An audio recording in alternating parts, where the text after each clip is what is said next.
Okay, miss. Now she's walking away. Holy shit, did we just one-shot her? More than 150 damage? What?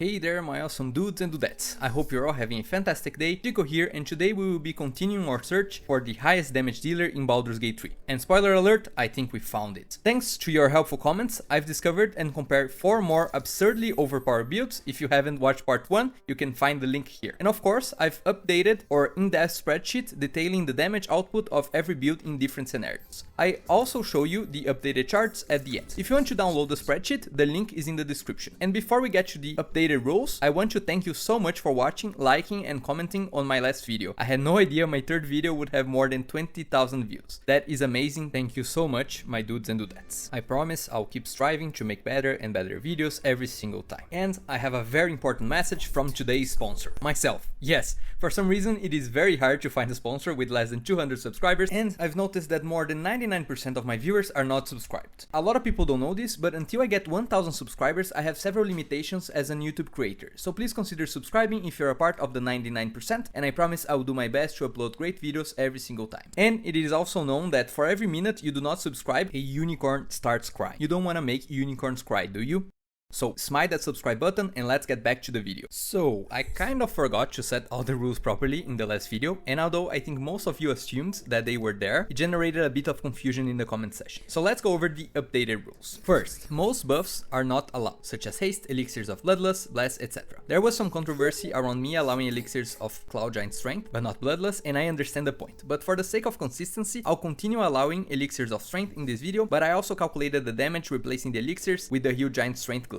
The biggest damage difference was about 7% in one of our builds, so no big deal there. Second rule, no racial benefits are included, such as halfling luck and half-orc savage attacks. Third rule, damage was calculated on first round of combat using all resources available, such as spell slots. Fourth rule, we will use the same enemies for testing, the city guard. They have average low AC and no resistances at all. Fifth rule, and this is the big one I forgot. This is a single target damage comparison. That is why I didn't use melee slashing flourishes and didn't add the Tempest Cleric Sorcerer build to the comparison. But don't worry, the Tempest Cleric is here now. And I don't need to tell you that they are the best AoE damage dealer by far in the game, and slightly surprising for me, they hold their own very well in single target damage too. In this video, I'll show you both single target damage and total AoE damage from this build. Rule number 6. No perma buffs were considered. I want this comparison to be applicable to any random mercenary or party member. 7th rule. No lockading. Bound weapon extra attack stacking doesn't work on honor mode, so let's avoid them. Otherwise, you don't need me to tell you that 3 attacks casters are busted. Rule number 8. No elite powers. There are many elite powers that could maximize our damage, most notably the luck of the far realms. I won't be considering it in this video, but be sure to use it in every single character in your party when playing. Rule number 9. No cheesy damage exploits. Not sure what exploits are still working, but it is completely off the point to this video. Rule number 10. Hit chance and spell saves are not considered. I know this is a big deal, but it is really hard to consider all the variables that come into place when we talk about hit chance and spell saves. Hopefully this covers everything this time, but before we start, it is important to know that there are too many factors to control in this game. And that is great. That is why it is fun to do experiments like this and keep discussing about it. So keep posting your comments on what you would change in the experiment and how I can improve certain builds and other builds I can include in the video as well. Now let's get to our new contestants. To start off, we have the Fire Mage. Ross, thank you so much for pointing out this build for me. With 10 levels of Sorcerer and 2 levels of Fighter, we're going to get level 5 Scorching Race and Action Surge to dish out 3 spells in the first turn of combat. Going full Sorcerer wouldn't be a bad idea as well, since we really like the feats with this build, and having level 6 spells is awesome too. Another idea would be to go 3 levels of Rogue, so we could get an extra bonus action every single turn, so we could fire 3 spells using our Quickened meta magic. For the second build, we have an improvement for our Barbading build using a spear and the Ballist armor. Thanks Reginald for pointing this build out for me. Very simple build, 8 levels of Bard, 2 levels of Paladin and 2 levels of Fighter. The third build, we have the all-powerful Tempest Cleric Sorcerer. This build needs no introduction, it just wants to cast Twin, maximize Chain Lightnings and melt everything. For this build in specific, Elixir of Bloodlust and Haste make a massive difference, and it is convenient since this build can and should cast Twin Hastes at pretty much every single battle. We go 8 levels of Sorcerer, 2 levels of Tempest Cleric and 2 levels of Divination Wizard. Dragon Sorcerer for the meta magics and a bit more damage, Tempest Cleric for the destructive wrath, and Wizard for the spell slots and scroll learning. You can also make this build 9-2-1 or 4-4-4 if you want the extra fit, but the best overall in my opinion is go 8 levels of Sorcerer, 2 levels of Cleric and 2 levels of Wizard. And finally we have have an absurdly overpowered build I found when testing our Spear Barbading, and it is extremely complex, so pay close attention. Go 12 levels of Battle Master Fighter and pick all the good feats.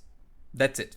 So we have Great Weapon Master, Savage Attacker, which are the most important ones, and also Alert and Polearm Master. We will be dishing out 3 battle maneuvers per action and 1 attack with our bonus action due to Great Weapon Master or Polearm Mastery if we fail to get a crit. Just amazing. Before we jump to the demonstrations, minor spoiler alert regarding late game items. Let's start our demonstration with our Fire Wizard. Here we have a couple very interesting items. First, the hat, very important for us to have the maximum 2-hit chance after we fired a couple Scorching Rays. Really good. I'm also showing some extra items that you might want to try. In my experiments, the items I'm equipping were the most powerful ones. And here you can see that we have Spell Might on due to our gloves, very important for this build. And it does diminish a little bit our chances of hitting, but I still think it's worth it even in the first round if you have the advantage ring.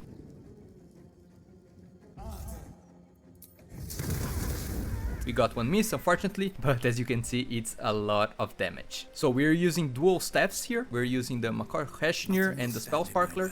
Both of them add a lot of damage, specifically Makoheshnir because we add our proficiency bonus, which is +4 at the end game to our damage. And that is very important for this build because it applies to every single ring. Besides that, we're using the Radiant Ring that applies Radiant damage, and the Spell Sparkler lets us deal some lightning damage as well. It is very important to activate the hit convergence when you are going to attack next. I think I forgot to do this one time here because it adds +7 damage to one of your rays. Unfortunately, not a lot of damage, but it does add up when you fire 3 separate spells. As you can see here, lots of damage, and I think this is the moment I forgot to activate the hit convergence. And it is important to note that I activated the Arcane Battery, so I wouldn't spend one of my level 5 spell slots. That's why I dished out 3 level 5 Scorching Rays. So the total damage of this build, considering we fired 15 rays and missed one of the rays, and I also forgot to activate the hit convergence at the end, we dealt 406 damage. And the average damage this build would deal would be 446 damage if we haven't missed a single hit. So already starting off this video really well, we got our new champion in terms of potential damage in the first turn, but stick around because this is by no means the most impressive build I'm gonna show you today.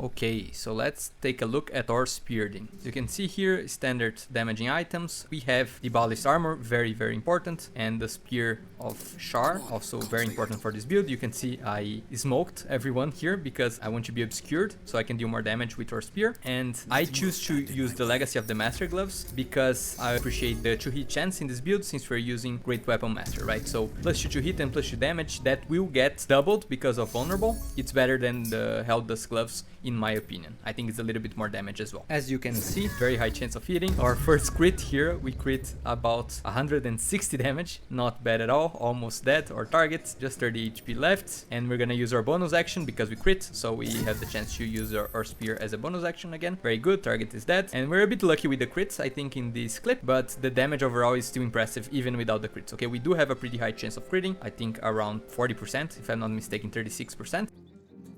And here I have to do a rush attack because I'm too far away from the target. And because of that, I think, yeah, I don't know why, but our amulet doesn't activate the poison damage if we do that for some weird reason. Now action surge. I start hitting random people because I don't have the movement, and they are not vulnerable because they are not actively participating in the battle. But we do get a lot of critical hits, but that could be doubled if we had more targets to attack. And for the Speardin, we dealt 526 damage in our demonstration, even attacking enemies that weren't vulnerable to piercing. So we dealt 526 damage, and the average damage of this build would be 622 damage if we hit targets with vulnerable. So pretty amazing damage. If we didn't use the elixir of Cloud Giant Strength, this would be a bit like 5% less, you can say around 600 damage. So very good build. So now let's move on to our Tempest Sorcerer. As you can see, the equipment here, basically equipment to raise my DC. The boots will allow us to do a little bit more damage with reverberation, but everyone will probably die before that, so not very important. And our save DC here is 27, very high. Maybe you can make it a bit higher with the Rhapsody Dagger, not sure how to pronounce that, but I think it's such a hassle to set it up that I think 99% of the times it's just better to go with the build I'm using here, just a standard staff, Makoheshnir, and the shield that gives you more DC. So I always start the battle killing this mage here because they cast counter spell and they made my footage fail several times, so that's just how I start, and if you start the battle just casting dual chain lightnings, they won't bounce unless they already activated enemies in the battle. So that's one thing that's bad, but you wanna have high initiative in any case with this build. Use the initiative bow to help you out, and you're gonna go first and then everything melts. As you're gonna see here, very high chance of succeeding, and we're gonna cast Destructive Wrath. Everyone just dies. So we dealt 172 damage across the board. I think we killed about 7 enemies or 8 enemies. Yeah, just a lot of experience points, as you can see there. 172 damage. I think we do a little bit more with our Next Chain Lightning. Obviously, the Next Chain Lightning won't be twinned because we need to use the Quicken spell, but it will also be maximized. And I think we activate the Reverberation of our boots, and we have some lightning charges because of our staff. We're gonna deal a little bit more damage with this one, and I think we kill everyone in the battleground. Destructive Wrath again. Important die so they fail their saves. Not necessary, but very good. And we just dealt 174 and a little bit of thunder damage because of Reverberation. Everyone's dead, and this is this build, guys. It just melts every single enemy, and it's really fun. So with this absurdly overpowered build, we dealt 2009 damage in this turn in the demonstration because only one target saved. And if no target save, you would deal around 2096 damage. Single target damage would be 524, and I am considering 3 hits of Chain Lightning, okay? Because both of your twin Chain Lightning can hit the same target, and then you're gonna cast another Chain Lightning. So you can deal up to 524 damage if the target is vulnerable. And I know that you're already thinking what is the max potential of this build, and considering Vulnerable, Haste, Bloodlust, and Quicken, you're gonna have 3 actions and 1 bonus action, and probably there are a couple buffs that I'm not considering here, but with that you would deal 16 hit instances with your first 2 maximized and twin Chain Lightnings, and then you would cast another twin Chain Lightning, not maximized this time, with your 3rd action, and with your 4th and final Chain Lightning as a bonus action, you would cast just a normal Chain Lightning, right? So you would deal in total, considering all of that, around 4000 damage per turn. There's probably no single encounter in the game that the enemies have a summed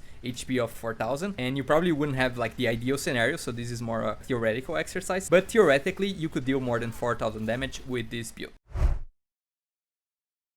Time to check the Spither build. This is a build I found out because when I was testing the Speardin, I realized that the damage they took by piercing damage was higher than the damage they were taking by the smites. So I thought to myself, what could happen if I would just get a fighter 12 levels and had the 3 attacks per action? Let's see if it is more damage or not. As you can see here, I'm just activating the buffs and clouding everything. So we have the advantage and extra damage because of our spear, and I healed myself to activate the Broodmother's Revenge. Otherwise, it's just standard gear, very similar to the gear we had in the Barbading. And now let's just start striking everything with our battle maneuvers and see the damage.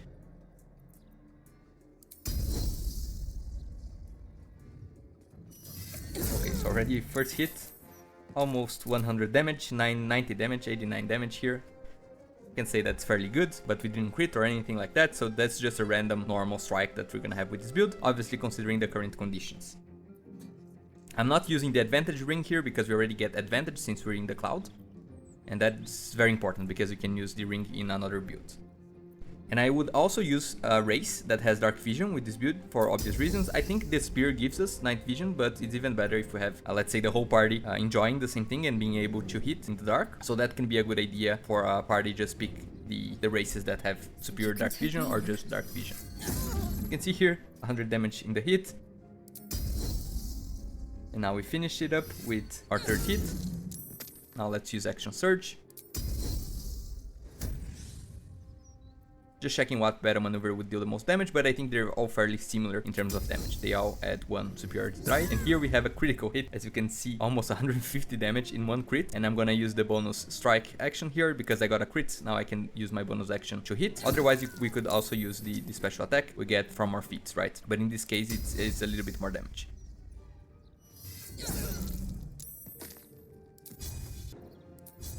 Just finishing everything up here. I'm gonna have to use the rush attack to reach the target, and we again are gonna miss a little bit of the poison damage. Not sure why that's not activating in hits like this. Important die, not really necessary, I don't think it would affect the damage. But then our final hit, 65 damage, unfortunately a little bit less than the others, but quite good as well. So, with this absurdly overpowered build, we dealt 669 damage in our demonstration, even though we only got 1 crit, which is a bit unlucky because we have around 30% chance of critting, and we lost a little bit of damage because of the rush attack at the end. In average, considering 1 extra action, we would deal 728 damage in average with this build. Obviously, if the targets are vulnerable, right? The armor is central to this build, you should absolutely have this armor, otherwise I would recommend you to follow this build using a different weapon. But this build is just crazy. I was extremely surprised by this build. It basically out-damaged the Speardin in every single case, and you don't have to spend any resources with this build, right? So you don't have to cast any spells. The only downside, of course, is that this build would be quite miserable fighting against targets that are resistant to piercing. Otherwise, this build is just amazing, and by far the biggest surprise I had during this video. For the final results, we have 2 clear winners. Firstly, surprising no one, the Tempest Sorcerer is the highest damage dealer in the game, and in our demonstration it dealt around 2000 damage if we consider AoE damage. And if fully buffed, it can dish out around 4000 damage. Single target damage is not bad at all too, with an average of 524 damage without buffs. Secondly, we have the Pure Spear Fighter with an average unbuffed damage of 728. And if having access to 3 extra actions with haste and bloodlust, it would deal more than 1200 damage in 1 turn. Of course, if the targets are vulnerable because of the armor. This is just bonkers. It tops the charts of single target damage, close to the Titan String Amazon, but in this case it will rarely miss. And since there is a big synergy there, you should definitely use both of them together in your party. You can find a build for the Titan String Amazon in my previous video here. I think it is fair to say that the Ballis armor breaks the martial class's damage and my comparison in general. Good thing that in the first video I included a bunch of OP non-Ballis armor builds, but now it is clear that this armor takes things to the next level. And here are the charts with the results from all 11 builds compared. Feel free to pause the video to take a better look at it. In the spreadsheet, you can find the numbers for other situations, such as more extra actions and not using strength elixirs, but the story doesn't change too much. That's it, my dudes and dudettes. I hope you enjoyed the video. I know that I always enjoy doing experiments like this, so please consider leaving a like and subscribing. The channel is brand new, so it would mean a lot to me. And if you want to learn more about how to be overpowered in Baldur's Gate 3, check out this video right here. And please comment down below what video you want to see next. Cheers!